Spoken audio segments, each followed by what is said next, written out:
Kodak was walking home in the dark when she felt someone watching her. Her hair stood up on her arms as she heard footsteps walking behind her, but when she looked back, no one was there. Kodak was afraid. She didn't know what to do since she was all alone. Kodak walked faster, and she could hear the footsteps getting closer. However, she finally made it to the doorsteps of her house. Kodak ran into the house and closed the door behind her. She began to call for her mother and father in the sound of complete panic. Kodak yelled, "Mother, I need help!" But no one answered. She ran to her parents' room and yelled, "Dad, someone is chasing me!" But no one answered. Kodak ran to her room and threw the covers over her head. Under the duvet, she trembled as she heard footsteps approaching her room. The door slowly opened and footsteps walked up to her bed. She could see the shadow of a hand reaching to grab her.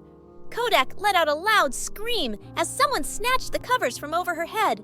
Kodak heard her mom saying, "Wake up! You're having a nightmare!"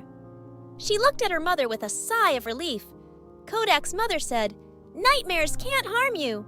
The next time you have a nightmare, I want you to pray Psalm 91. Whoever dwells in the shelter of the Most High will rest in the shadow of the Almighty. I will say of the Lord, He is my refuge and my fortress, my God, in whom I trust. Surely He will save you from the fowler's snare and from the deadly pestilence. He will cover you with His feathers, and under His wings you will find refuge. His faithfulness will be your shield and rampart. You will not fear the terror of night, nor the arrow that flies by day, nor the pestilence that stalks in darkness, nor the plague that destroys the midday." Kodak's mother said, "Now get dressed. It's time for school." All through class, Kodak thought about her dream. She didn't know what to make of it, so she kept it to herself. Later that night, when it was time for bed, Kodak was afraid to go to sleep.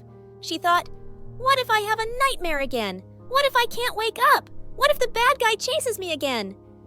She decided to stay up all night, but as it got late into the night, she became too tired to keep her eyes open.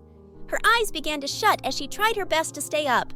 Suddenly, the village twins, Kirsten and Kirsten, appeared, saying, "Kodak, hurry! A storm is coming! We saw 3 huge tornadoes coming towards your house! Let's hide under the bed!" The clouds were dark, the wind was blowing things around outside, and a loud, terrifying noise filled the air. Kodak quickly hid under the bed with Kirsten and Kirsten. Kirsten asked, "What do we do?" They were all shaken with fear. Kodak remembered what her mom told her. She said, "I know! Let's pray that God remove the tornadoes away from us." She began to scream, "Jesus, please remove the storm from us," as she continued with the prayer her mom told her earlier that day. Suddenly, the storms began to quiet down, and a sense of calm filled the air.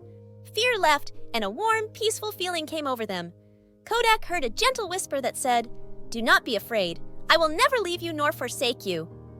Kodak's mother gently shook her, saying, "Wake up. I think you're having another nightmare." Kodak said, "Yes, but this time, Jesus made everything better." She told her mother, "I'm not afraid of nightmares anymore. I know that God will always be with me." Kodak smiled and gave her mother a big hug.